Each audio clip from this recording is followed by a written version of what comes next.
Shalom. I'm going to give all praises, glory, and honor to Yahweh, Ba'ashem Yahushai, Ba'ashem Rakakadash. I want to send forth double honors to the apostles and the elders of Great Millstone who ruled well and was taught us this truth. Shalom, wa barakim, la bakar, and peace and blessings to the elect. And Lord's will, this is an edifying video. And I was just meditating on this verse in Psalms. And I'm just going to read it, get a couple precepts, and Lord's will is edifying to the sincere believers. All right. This is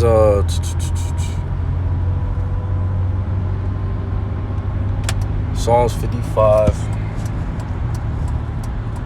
and I'll read a few verses. Psalms 55, verse 12. It says, "For it was not an enemy that reproached me, then I could have borne it." And this is a psalm of David. All right. And this is King David just speaking about being betrayed by someone close to him, you know. And this is something that, you know, the longer that you're in the faith, the longer that you're a part of a camp, you're going to experience, you know. And it happened to Yahushai in regards to Judas Iscariot. All right, he was a part of the 12, and at the end he betrayed the Lord.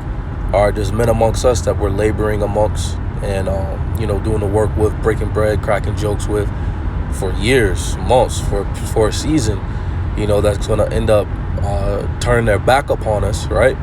Turning their back on us and on the Lord, and actually becoming an enemy unto us, trying to seek our life, try to seek us, try to see our downfall. All right, it's just part of the scriptures, so that's why I'm just going to get the you know, the scriptures to, you know, to edify the point. Psalms 55 and 12, it says, "For it was not an enemy that reproached me, then I could have borne it." See, if an enemy, you know, an enemy is someone you prepare for them to, you know, come against you, you know. But someone that's close to you is harder to bear. It says, "Neither was it he that hated me that did magnify himself against me, then I would have hid myself from him." All right, verse 13, it says, but it was thou, but it was you. It was you. You know, someone that was a brother, right? Someone you called a brother, someone you called a friend. It says, "A man of mine equal, my guide, a man and mine acquaintance. We took sweet counsel together and walked unto the house of the Most High in company." Man, did videos together, lessons together, so on and so forth, man.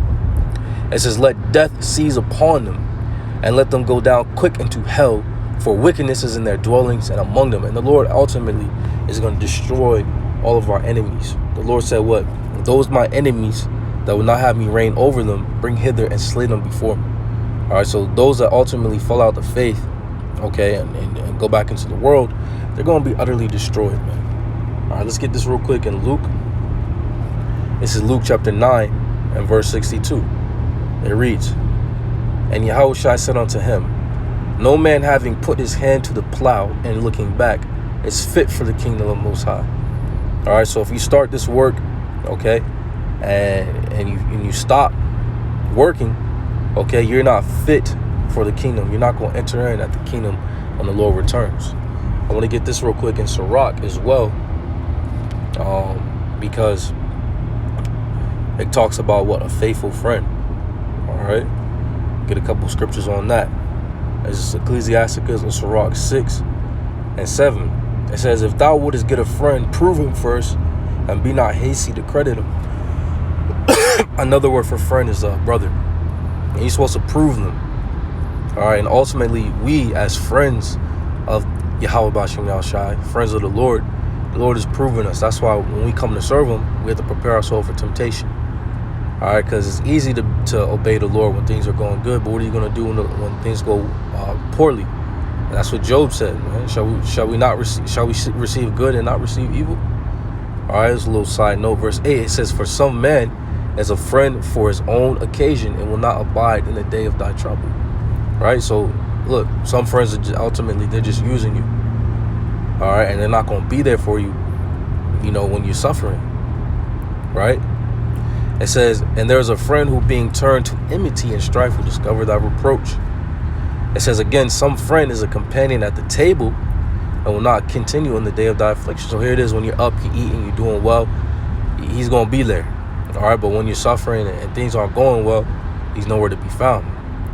It says, but in thy prosperity he will be as thyself and will be bold over thy servants. He's going to be the loudest nigga at the damn table, you know, boasting of how close you guys are when you're doing well.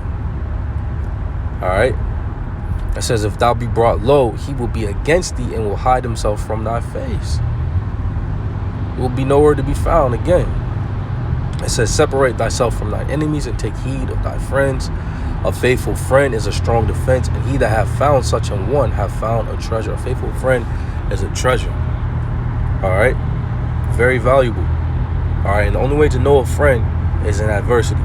Sirach 12 and verse 8. A friend cannot be known in prosperity, and an enemy cannot be hidden in adversity. So the only way to know the true colors of an individual is really to suffer and you see how they move.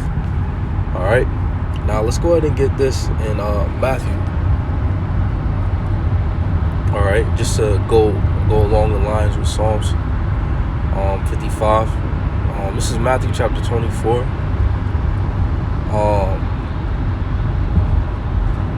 And 48. It says, but if that evil servant shall say in his heart, my Lord delayeth his coming, because in Psalms 55 it says what? We once had sweet counsel with the Lord together.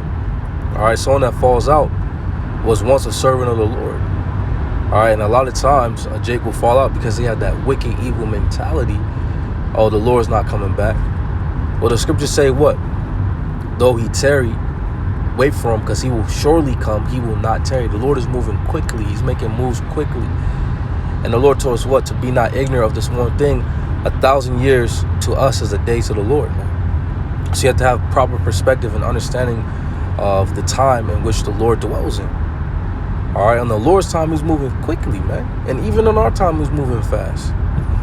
All right, verse 49, it says what? And that evil servant, when he has that mentality, this is what he does. These are his actions. Verse 49, it says, and shall begin to smite his fellow servants and to eat and drink with the drunken. So what? He falls out. And what is he doing? He starts scoffing. He starts coming against the men that he once was laboring with. And what is he doing? He's eating and drinking, getting drunk with the drunkards. All right, the fools, the people out here that's fully indulging in their heart's lust. He's now a part of them. All right.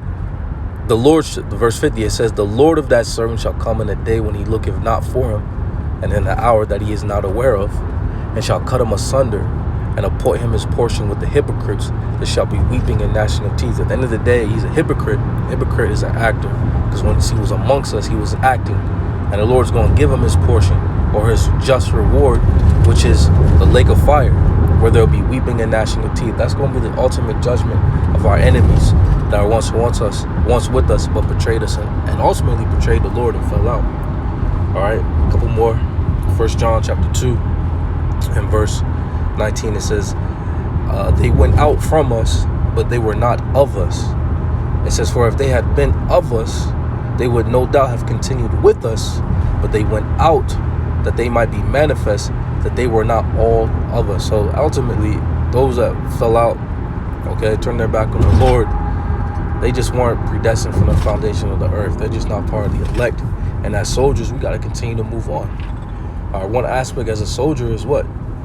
Those that are fighting that war with you, amongst you, some of them are going to die.